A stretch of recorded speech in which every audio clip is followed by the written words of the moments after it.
అన్న వస్త్రం కోసం పోతే ఉన్న వస్త్రం పోతుంది అని చెప్పిండు కేసీఆర్ గారు.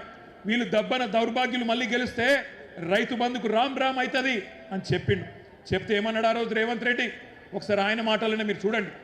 ఏమన్నాడు? మేమేమన్నా అవలగాలమా దివానగాళ్ళమా అని మాట్లాడిండు. ఒకసారి అది పెట్టండి. ఇప్పుడు తీసుకుంటే 10,000 వస్తుంది రైతు బంధు. కాంగ్రెస్ అధికారంలోకి వస్తే 15,000 వస్తుంది. ఎకరానికి 15,000 రూపాయల సంవత్సరానికి ఇచ్చేటట్టు ఒక గ్యారంటీని కూడా మనం ప్రకటించాం.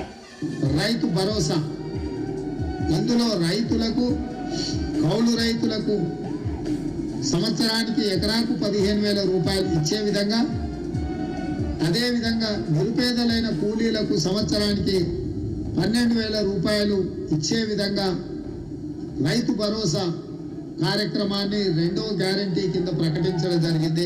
సో యజమానికి రావాల్సింది యజమానికి ఆయన ఖాతాలో పడుతుంది, కౌలు రైతుకు రావాల్సింది కౌలు రైతుకు వస్తుంది.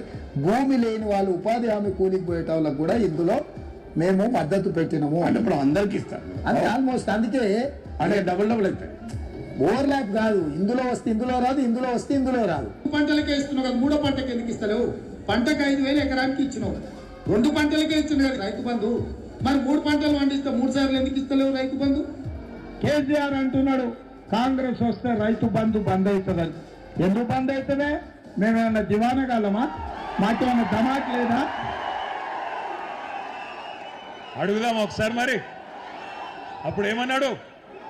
రైతు బంధు నాపిన దివానాగాడు ఎవడు?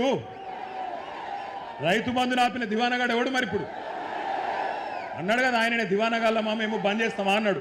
నేను అడుగుతున్నా ఇయ్యాల, అరే హౌలా, అరే దివానా, ఎందుకు బంధు పెట్టినవరా రైతు బంధు? నీ అయ్య సొమ్మ, నీ అబ్బ సొత్తా? మీరు సమాధానం చెప్పాలి. ఇవాళ 3 సార్లు రైతు బంధు ఎగ్గొట్టిన దివానాగాడు ఎవడు? ఎవడు? నేను పడతలేదు తమ్మి. రైతు బీమాను బొందబెట్టిన హౌలాగాడు ఎవడు? 2 లక్షల రుణమాఫీ చేయని దివానాగాడు ఎవడు? 500 బోనస్ ఎగ్గొట్టిన ధోకెబాజ్గాడు ఎవడు?